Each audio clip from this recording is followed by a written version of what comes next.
Chers amis, bienvenue à notre soirée bal masqué. Comme pour toute soirée à thème qui se respecte, portez bien vos masques afin de conserver une part de mystère. Derrière un masque, nous pouvons être qui nous voulons. Mais attention, dès lors que le masque tombe, la soirée peut dégénérer et révéler votre véritable nature. C'est ce que nous allons découvrir dans un premier temps avec le misanthrope, qui répondra à la question « Lequel des deux choisira-t-il »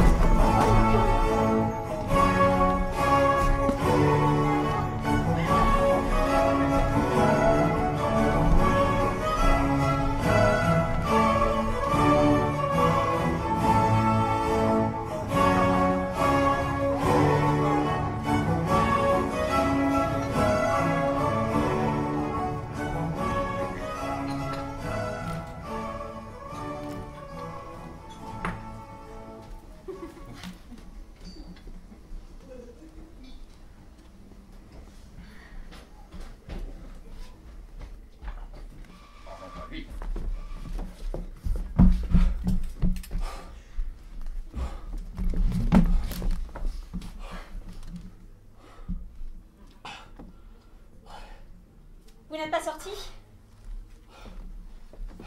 Non, madame. Oh. Mais je veux qu'on m'éclaire. Ou pour eux, ou pour moi, que votre âme se déclare. Taisez-vous! Aujourd'hui, vous devez mettre fin à l'erreur. Vous choisirez, madame. C'est trop de longueur. Vous perdez le sens. Non, madame. Je suis là, des faux semblants, des masques frivoles, des airs complaisants. Vous vous moquez, je pense. Non! Mais vous choisissez, c'est trop de patience! Allons, Alceste, pourquoi est-ce si... Non, parle-le! Son esprit railleur me déplaît fort, et tout son bel esprit me semble bien trop mort! Et alors? Dois-je plaire à tout le monde?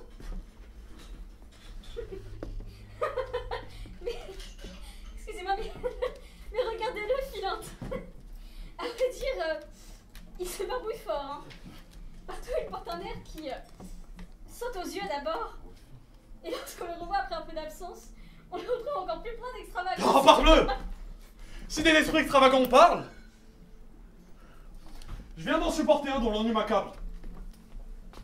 Damon, le raisonneur, qui d'un ton plein d'ardeur ne vous déplaise, tenu hors de ma chaise. C'est un parleur étrange, et qui trouve toujours l'art de ne vous rien dire avec de grands discours. Dans les propos qu'il tient, on ne voit que gouttes, et ce n'est que du bruit que tout ce qu'on écoute. Ce début n'est pas si mal, finalement. La conversation prend un assez bon train. Mais sachez que vous ne plaisez que par flatterie, madame. C'est surtout ça qui me met hors de moi. J'ai parlé trop vite. Mais enfin, pourquoi connaissez-vous tant ces jeux d'esprit? Ils ne font mal à personne. Car les villes flatteurs nourrissent tous les travers, et que vos rires filants en soutiennent les écarts. Mais c'est inouï de se dire tout ce qui vous entoure. Ce n'est jamais assez pour vous. Car je refuse, moi, d'applaudir ces erreurs. J'aime la vérité, madame, avec ardeur. Et moi, je pense que la vérité n'exclut pas un peu de tolérance. Et que l'amour n'impose pas ses exigences folles. Vous voulez tout critiquer, Alceste. Même ce que je suis. C'est parce que je... C'est parce que je vous aime. Et qu'en vérité, à ceux qu'on chérit, moins d'indulgence est portée. Ah, quel beau paradoxe. Pour bien aimer, il faudrait accabler de reproches. Voyons, Alceste, l'amour peut aussi s'accommoder des faiblesses humaines. Oh, pas de celles qui sont encouragées par des rires complices. Si c'est là votre manière d'aimer, je n'en veux pas. Ne vous emportez pas, madame. Alceste est ainsi. Venez, Philinte, laissons-le à ses débats. Non, madame. Je sortirai pas tant que vous n'aurez pas choisi moi.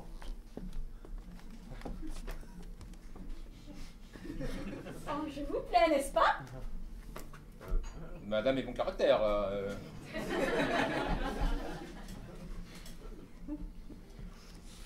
C'est de la tête aux pieds un homme de mystère qui vous jette en passant un coup d'œil égaré et sans aucune affaire est toujours affairé. Tout ce qu'il débite en grimaces abonde, à force de façon, il assomme le monde.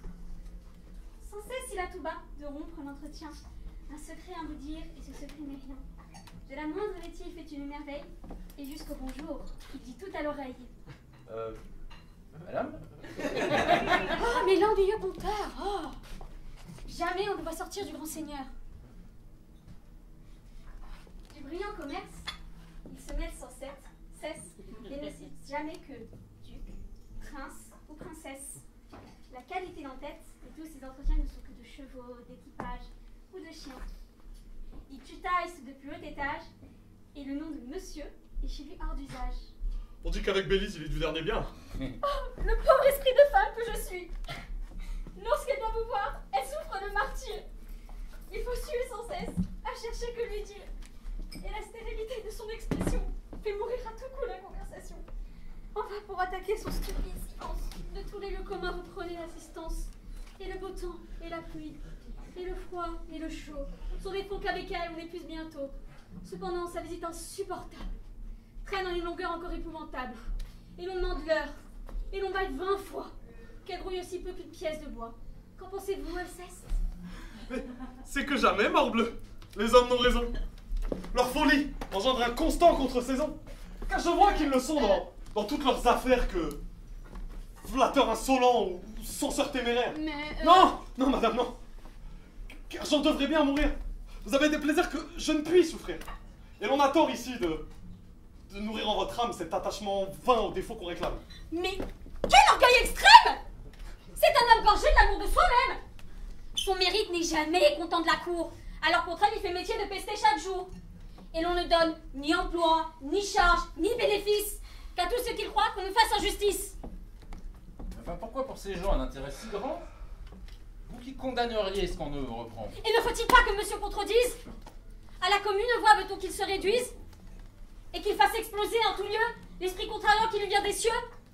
Le sentiment d'autrui n'est jamais pour lui plaire. Il prend toujours en main l'opinion contraire. Et penserait paraître un homme du commun si l'on voyait qu'il fût de l'avis de quelqu'un. L'honneur de contredire a pour lui tant des charmes qu'il prend contre lui-même assez souvent les armes. Et ses vrais sentiments sont combattus par lui aussitôt qu'il fut dans la bouche d'autrui. Non, je ne comprends pas. Oh, d'autres termes! Que de son cuisinier il s'est fait un mérite et que c'est à sa table que l'on rend visite. Ah, sur cette table, il prend soin d'y servir des mets fort délicats. Oui, mais j'aimerais bien qu'il n'y s'y servît pas. C'est un fort méchant plat que ça sotte personne, et qui gâte, à mon goût, tous les repas qu'il donne. On a le même cas avec mon oncle Damis. Non mais, rien à voir! Alceste doit avoir trop d'esprit, dont j'enrage! Oh là. Allons, frappez bien fort, amis de cette cour. Nul ici n'est épargné. Chacun son tour. Car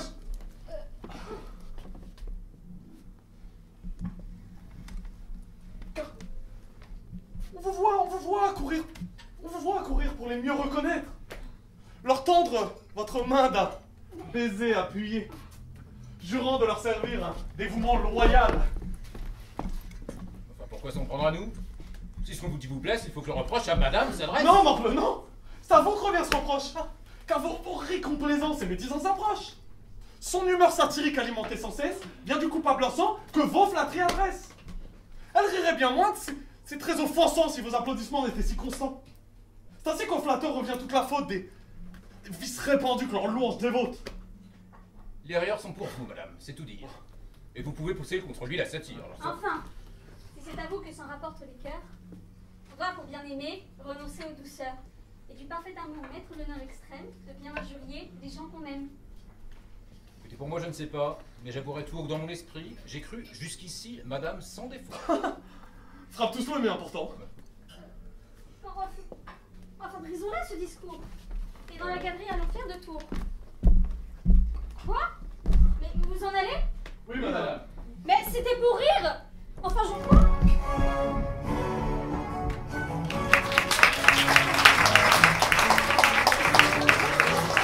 Et dans chaque soirée, il y a des découvertes.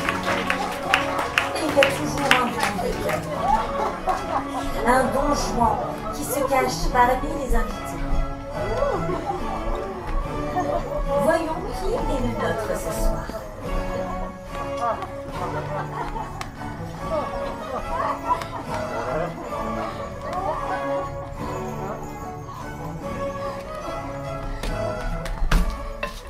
Quelqu'un te parlait là? Il a bien de l'air, ce me semble, du bon Guzman de donner Elvire. C'est quelque chose aussi à peu près de cela. Quoi? C'est lui? Lui-même? Et depuis quand est-il dans cette ville? D'hier au soir. Et quel sujet l'amène? Je crois que vous jugez assez ce qui le peut inquiéter.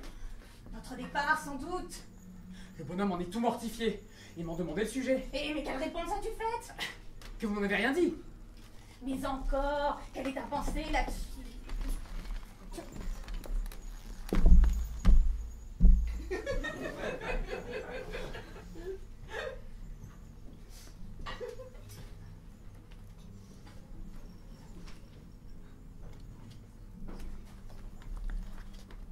Moi, je crois que vous avez quelques nouvelles amours en tête. Tu le crois? Tu n'as pas tort. Je dois avouer qu'un nouvel objet a chassé Elvire de ma pensée. Eh mon Dieu, je sais mon donjon sur le bout du doigt et connais votre cœur pour le plus grand coureur du monde. Ah, il se plaît à se promener de lien en lien et n'aime guère demeurer en place. Et ne crois-tu pas, dis-moi, que j'ai raison d'en user de la sorte? Hé, monsieur! Quoi? Parle! Assurément que vous avez raison, si vous le voulez, on ne peut pas aller là contre. Mais si vous ne le vouliez pas, ce serait peut-être une autre affaire. Eh bien, je te donne la liberté de me parler et de me dire tes sentiments. En ce cas, monsieur, je vous dirai franchement que je n'approuve point votre méthode. Et que je trouve fort vilain d'aimer de tous côtés comme vous faites. Quoi? Tu veux qu'on se lie à demeurer au premier objet qui nous prend? Qu'on renonce au monde pour lui? Et qu'on n'est plus Dieu pour personne? La belle chose de vouloir se piquer d'un faux honneur d'être fidèle, de s'ensevelir pour toujours dans une passion, et d'être mort dès sa jeunesse à toutes les autres beautés qui nous peuvent frapper les yeux. Non, non! La constance n'est bonne que pour les ridicules.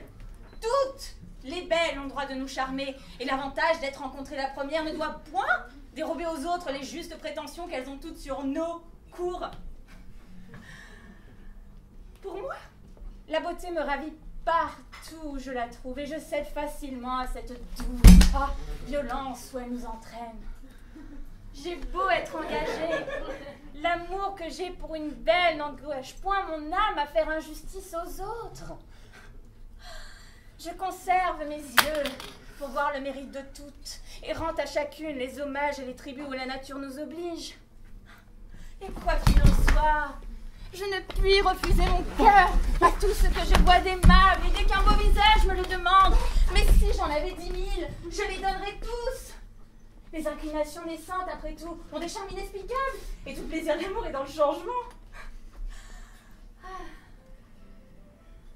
On goûte une douceur extrême à réduire par 100 dommages le cœur d'une jeune beauté, à voir de jour en jour les petits progrès qu'on y fait, à combattre par des larmes, par des transports et des soupirs l'innocente pudeur d'une âme qui a peine à rendre les armes, à forcer pied à pied les petites résistances qu'elle nous oppose, à vaincre les scrupules dont elle se fait en honneur et la mener doucement là où nous avons envie de la faire venir.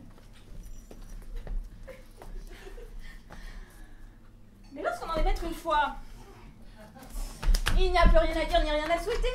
Tout le beau de la passion est fini, et nous nous endormons dans la tranquillité d'un tel amour. Si quelque objet nouveau ne vient réveiller nos désirs et présenter à notre cœur les charmes attrayants d'une conquête à faire. Enfin, il n'est rien de plus doux que de triompher de la résistance d'une belle personne. Et j'ai à ce sujet l'ambition des conquérants qui volent perpétuellement de victoire en victoire et qui ne peuvent se résoudre à borner leurs souhaits. Il n'y a rien qui puisse arrêter l'impétuosité de mes désirs. Je me sens un cœur à aimer toute la terre, et comme Alexandre, je souhaiterais qu'il y eût d'autres mondes pour pouvoir y étendre mes conquêtes amoureuses. Vertu de ma vie comme vous débitez.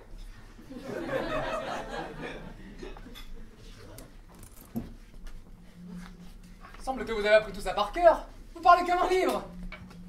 Et qu'as-tu à dire là-dessus? Bah ma foi, j'ai à dire...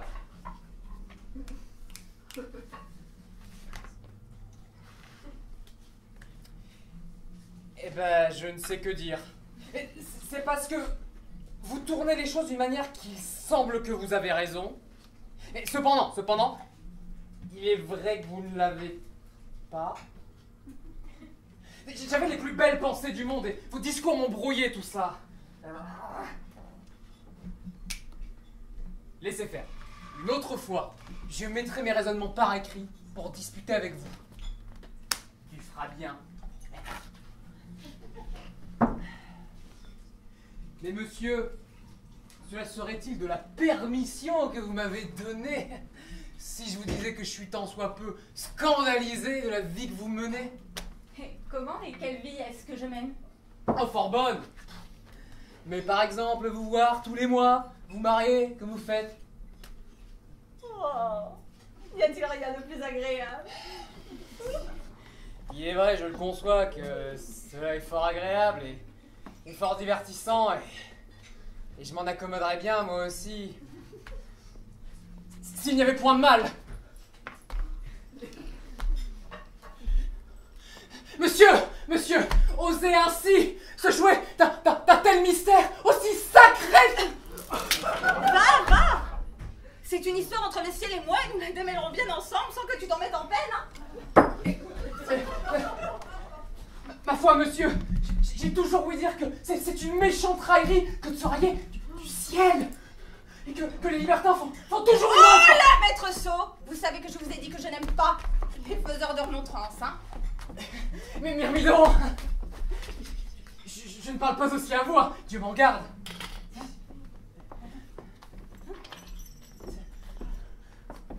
Vous savez ce que vous faites, vous, hein? Et si vous ne croyez rien, vous avez vos raisons. Mais il y a de certains petits impertinents dans le monde qui sont libertins sans savoir pourquoi, qui font les esprits forts parce qu'ils croient que ça leur sied bien.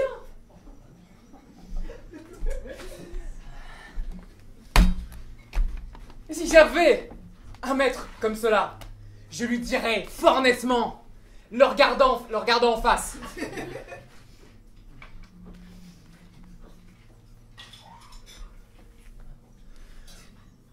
osez-vous bien ainsi vous jouer au ciel?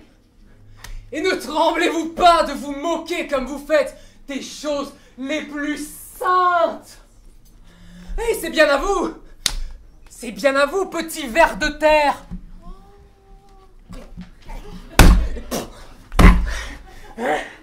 C'est bien à vous, petit myrmidon que vous êtes! Je parle au maître que j'ai dit.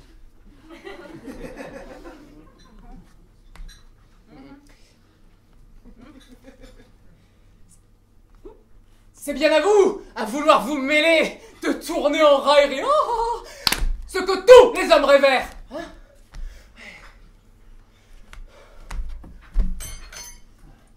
Pensez-vous que pour être de qualité, pour avoir une perruque blonde et bien frisée, des plumes à votre chapeau, un habit bien doré, des rubans couleur de feu?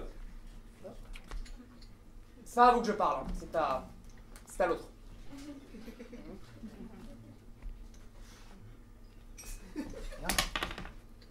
Pensez-vous, dis-je, que vous en soyez plus habile homme, que tout vous soit permis et qu'on ose vous dire vos vérités? Apprenez de moi, votre valet, que c'est une méchante raillerie que de se moquer du ciel, et que le ciel punit tôt ou tard les impies, qu'une méchante vie amène une méchante mort, et que...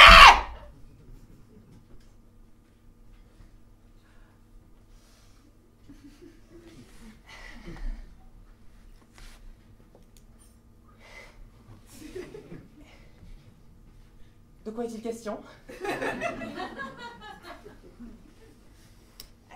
Il est question de... Il était question de te dire qu'une beauté me tient au cœur.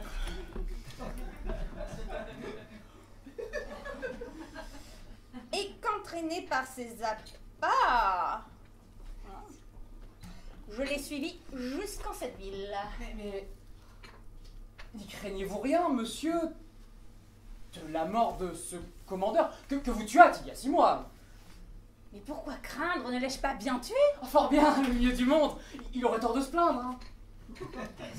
Ah, j'en ai ma grâce de cette affaire. Mais cette grâce n'éteint pas peut-être le ressentiment des parents, des amis? N'allons point songer au mal qui peut nous arriver et songeons seulement à ce qui peut nous donner du plaisir. La jeune personne dont je te parle est une jeune fiancée.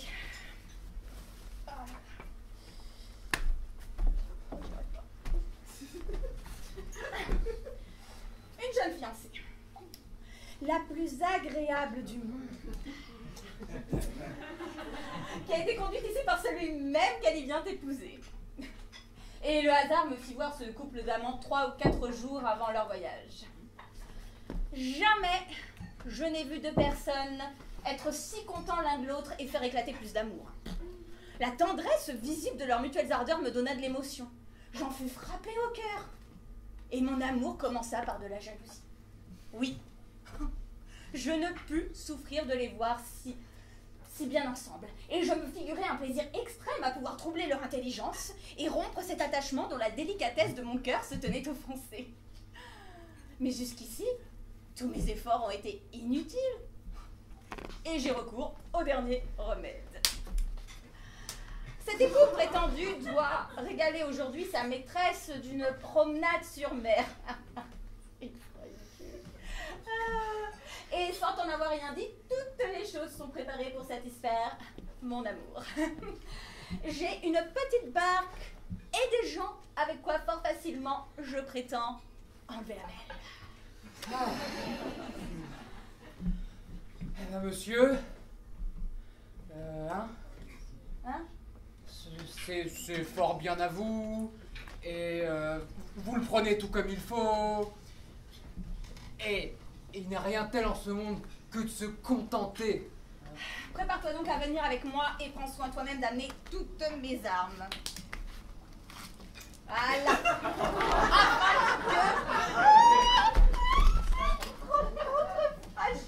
Tu m'avais pas dit qu'elle était ici elle-même.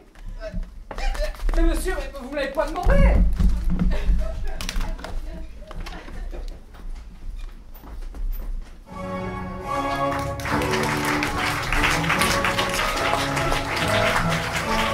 Première vague de départ et la soirée s'enfonce dans la nuit. Les verres s'accumulent et l'addition grimpe. Qui peut s'étourner pour les additions oubliées? Il y a des mains et des portefeuilles généreux. D'autres sont un peu plus réticents. N'est-ce pas le profil de notre cher avare?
Comment va notre affaire?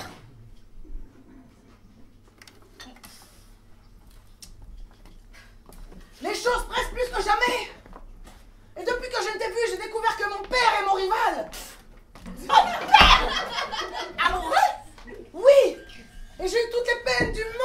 protéger le trouble où cette nouvelle m'a mise. Lui se mêler d'aimer? Mais de quoi diable s'avise-t-il? Se moque-t-il du monde?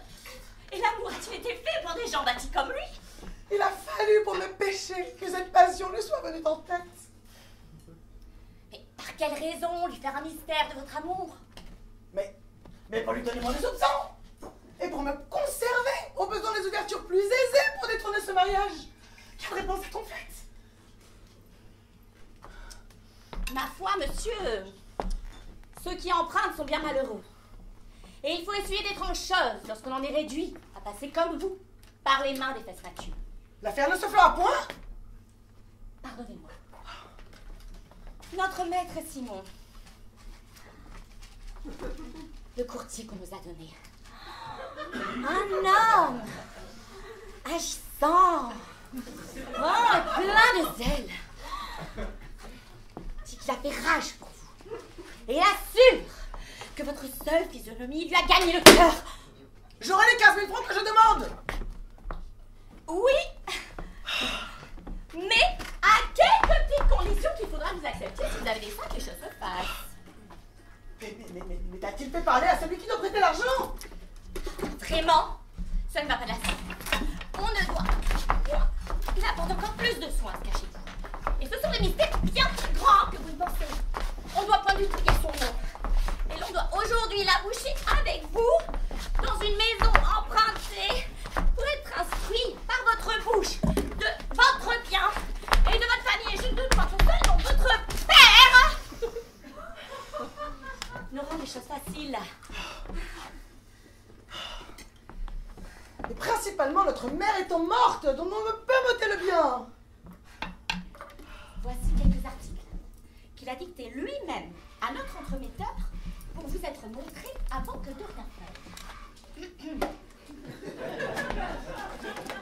Supposez que le prêteur voit toutes ses sûretés et que l'emprunteur soit majeur et d'une famille où le bien soit ample, solide, clair, assuré et net de tout embarras. On fera une bonne et exacte obligation par devant un notaire, l'homme le plus honnête qui se pourra, et qui pour cet effet sera choisi par le prêteur, auquel il importe le plus que l'acte soit dûment dressé. Il n'y a rien à dire à cela. Le prêteur, pour ne charger sa conscience d'aucun scrupule, prétend ne donner son argent qu'au denier 18. Au denier 18? Mais parbleu, voilà qui est honnête. Mais il n'y a pas lieu de se plaindre.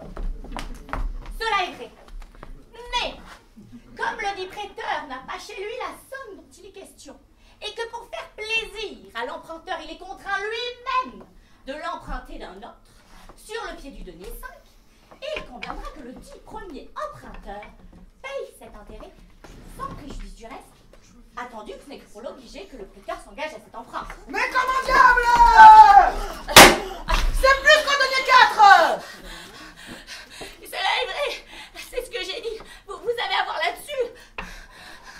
Mais que veux-tu que je voie? J'ai besoin d'argent. C'est Je la... regarde, je consens à tout.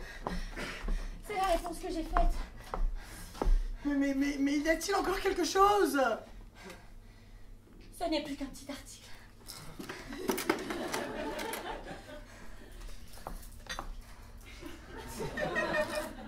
Des 15 000 francs que l'on demande, le prêteur ne pourra donner en argent que 12 000 livres. Et pour les 1000 écus restants, il faudra que l'emprunteur prenne les harnais et bijoux dont s'ensuit le mémoire, et que le dit prêteur a mis de bonne foi au prix le plus maudit qui lui a été possible. Mais que veut dire cela? Écoutez le mémoire.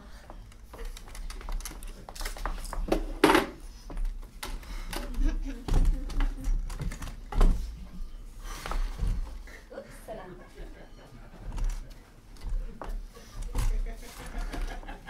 Premièrement, un lit de 4 pieds à bande de point de Hongrie, appliqué fort proprement sur un drap de couleur d'olive, avec 6 chaises et la courte pointe de même. Le tout bien conditionné et doublé d'un petit taffetas changeant en rouge et bleu. Plus un pavillon à queue d'une bonne serge de malre sèche, avec le mollet et les franges de soie. Mais que veut-il que je fasse de cela?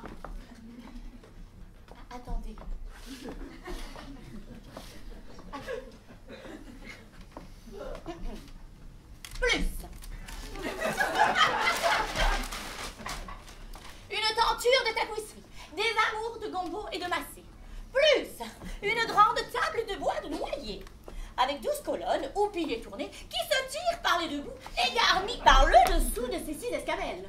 Mais qu'ai-je à faire? Morbleu! Donnez-vous patience. Donnez-vous patience. Plus. Oh. Mauvaise page.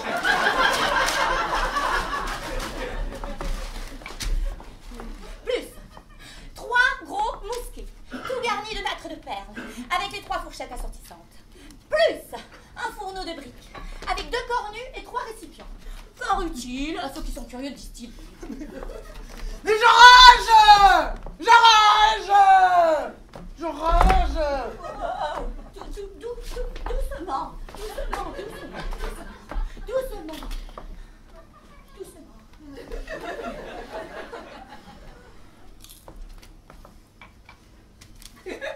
Plus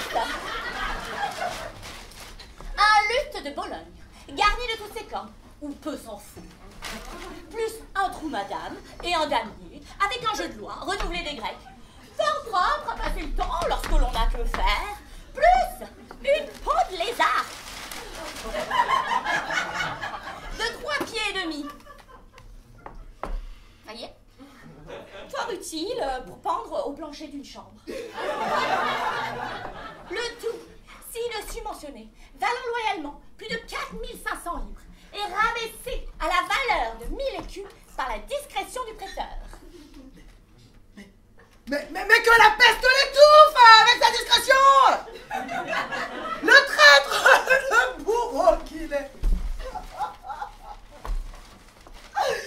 N'a-t-on jamais parlé d'une usure semblable? Et n'est-il pas content du furieux intérêt qu'il exige? Sans vouloir encore m'obliger à prendre pour 3000 livres les vieux rogatons qu'il ramasse, je n'aurai pas 300 écus de tout cela. Et cependant,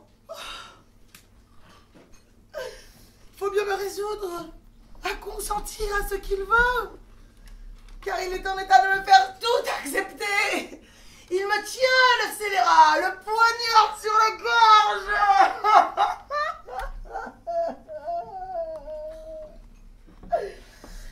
Je vous vois, monsieur.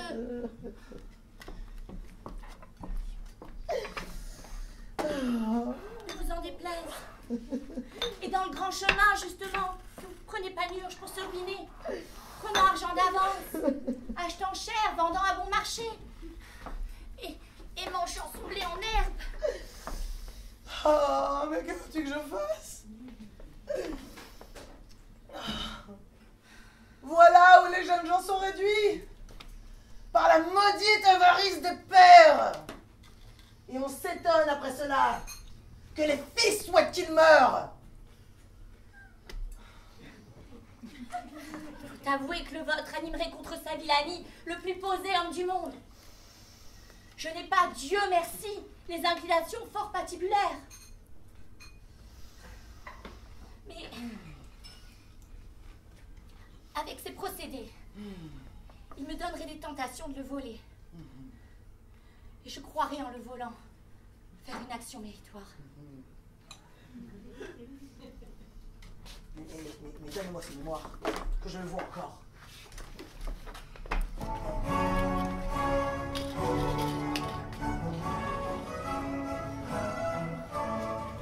Entrons à présent dans la dernière phase de la soirée, le dérapage.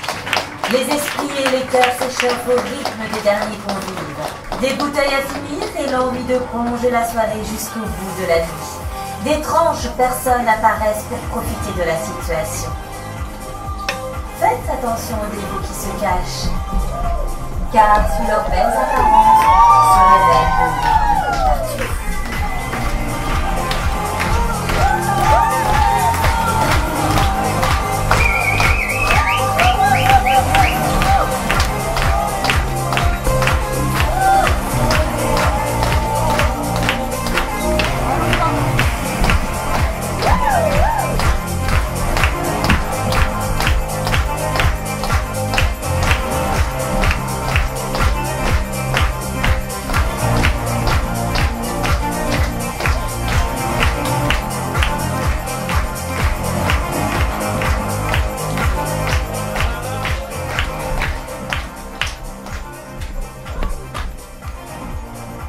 ciel n'a jamais, par toute sa bonté, de l'âme et du corps vous donne la santé, et bénisse vos jours autant que le désir le plus humble de ceux que son amour inspire. Je suis fort obligée à ce souhait pieux. Mais prenons une chaise afin d'être un peu mieux.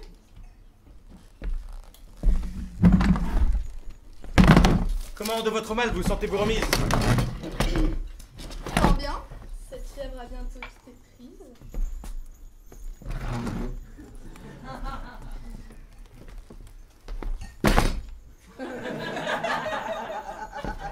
Mes prières n'ont pas le mérite qu'il faut pour avoir attiré cette grâce d'en haut. Et je n'ai fait au ciel aucune dévote instance qui n'ait eu pour objet votre convalescence. Votre zèle pour moi s'est trop inquiété. On ne peut trop chérir votre chère santé. Et pour la rétablir, j'aurais donné la mienne. C'est poussé bien avant la charité chrétienne. Mais je vous dois beaucoup pour toutes ces bontés. Je fais bien moins pour vous que vous ne méritez.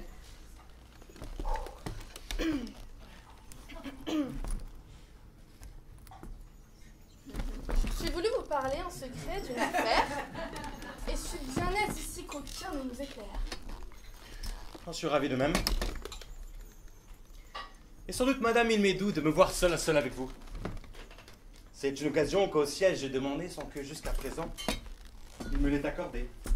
Pour moi, ce que je veux, c'est un mot d'entretien, où tout votre cœur s'ouvre et ne me cache rien. Et je veux aussi, pour grâce singulière, que montrer à vos yeux mon âme tout entière. Et vous faire savoir que les bruits que j'ai faits des visites qu'ici reçoivent vos attraits ne sont pas envers vous l'effet d'aucune haine. Mais plutôt un transport de zèle qui m'entraîne et d'un pur mouvement. Je le prends bien aussi. Et crois que mon salut vous donne ce souci. Oui, madame, sans doute. Ma ferveur est-elle? Vous me serrez trop. C'est par excès de zèle. De vous faire autre mal, je n'eus jamais dessein. Et j'aurais bien plutôt... Et que fait là votre main? Je tâte votre habit. L'étoffe en est moelleuse. De grâce, laissez. Je suis fort chatouilleuse. Mon Dieu, que de ce point l'ouvrage est merveilleux. On travaille aujourd'hui d'un air miraculeux. Jamais, en toute autre chose, on n'a vu si bien faire. Il est vrai. Mais parlons un peu de notre affaire. On dit que mon mari veut dégager sa foi et vous donner sa fille. C'est vrai, dites-moi. Il m'en a dit 2 mots. Mais madame, à vrai dire, ce n'est pas le bonheur après quoi je soupire. Et j'ai vu, d'autre part, les merveilleux attraits de la félicité qui étaient tous mes souhaits. C'est que vous n'aimez rien des choses de la terre. Mon sein n'enferme pas un cœur qui soit de pierre. Pour moi, je crois qu'au ciel tendent tous vos soupirs et que rien ici-bas n'arrêtera le désir. L'amour qui nous attache aux beautés éternelles n'étouffe pas en nous l'amour des temporels.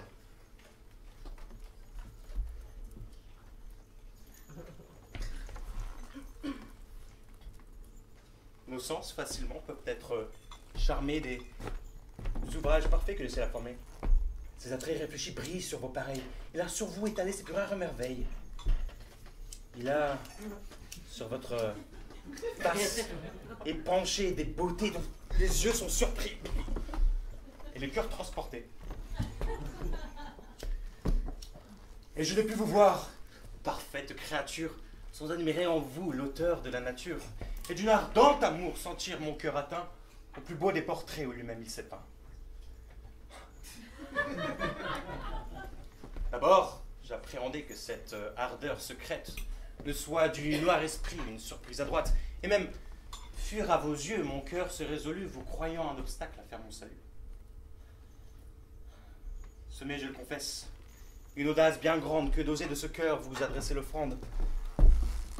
Mais j'attends en mes voeux tout de votre bonté, et rien des vains efforts de mon infirmité.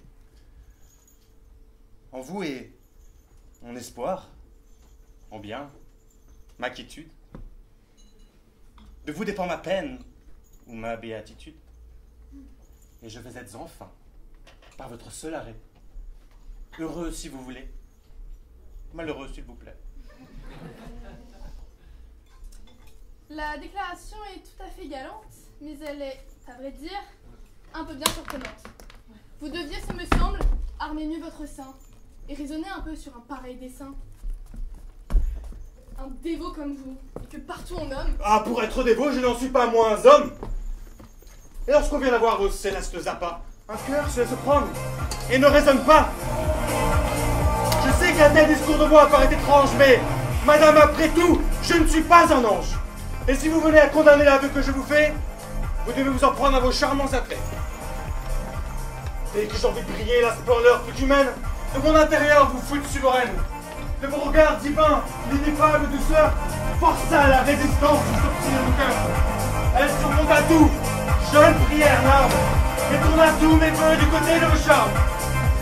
Mes yeux et mes soupirs vous l'ont mille fois, et pour mieux m'exprimer, j'emploie ici la voix.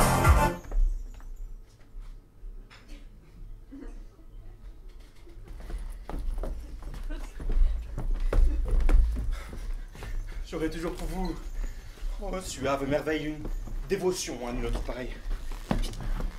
Votre honneur avec moi ne court point de hasard et n'a nulle disgrâce à craindre de ma part. Tous ces galants de la cour dont les femmes sont folles sont bruyants dans leurs faits et vains dans leurs paroles. De leur progrès sans cesse ils vont se targuer, ils n'ont point de faveur qui n'aille divulguer, et leur langue indiscrète en qui ils se confient déshonore l'autel où leur cœur sacrifie. Mais les gens comme nous brûlent d'un feu discret, avec qui pour toujours on est sûr du secret. Le soin que nous prenons de notre renommée sera de toutes choses à la personne aimée. Et c'est en nous qu'on trouve, acceptant notre cœur, de l'amour sans scandale, du plaisir sans peur. Je vous écoute dire, et votre rhétorique en termes assez forts, mon âme s'explique. Mais n'appréhendez-vous point que je ne sois d'humeur à dire à mon mari cette galante ardeur, et que le prompt amour d'un avis de la sorte ne put bien altérer l'amitié qu'il vous porte? Je sais que vous avez trop de bénignité pour faire grâce à ma témérité, que vous m'excuserez sur l'humaine faiblesse d'un violent transport, d'un amour qui vous blesse. Je vous célébrerai, en regardant votre air, que l'on n'est pas aveugle, et qu'un homme est de chair. D'autres prendraient cela d'autres façons peut-être, mais ma discrétion se veut faire paraître. Je ne redirai point l'affaire à mon époux, mais je veux en revanche une chose de vous. C'est de presser tout franc et sans nulle chicane l'union de Valère avec Marianne. De renoncer vous-même à l'injuste pouvoir qui veut du bien d'un autre enrichir votre espoir. Et je vous...